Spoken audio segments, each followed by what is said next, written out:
Card Players here at Foxwoods covering the World Poker Finals. Today is day 4 of the event and everybody remaining is in the money. Miami John Cernuto is looking for a good spot to get the rest of his chips in. The day started out fairly well. I was able to pick off one bluff with an ace-king suited. I pushed in. I'm operating under the short stack rule. It seems to be 90% of terms I play in, I somehow get down to be the short stack. So what's the short stack rule? The short stack rule is the rule that I'm usually the short stack. But no, I mean, I play a pretty good short stack, but everybody wants to play from a position of power where you got lots of chips. I'm stuck with a short stack today. Not by design, but that's just the way it happens. When you go card dead, you go card dead.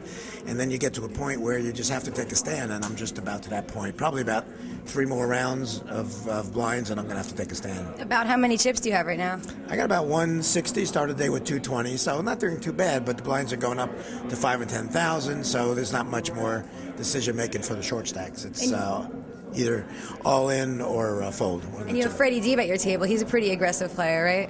We have a lot of aggressive players on my table. We have Jimmy Tran, we have Freddie Deeb, we have TJ, we have Tom Dwan.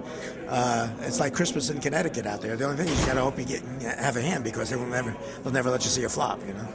So it's all in or nothing pretty soon? For me, yeah. That's my number's up, and it's going to probably come in the next 2-3 rounds. So hopefully I'll pick up something, and I am patient, and I'll probably wait till I get down to about 80 or 90,000, then I'll have to shove it. You know, I won't have any choice. We'll be back later with more action and interviews from the World Poker Finals here at Foxwoods. I'm Lizzie Harrison for Card Player TV.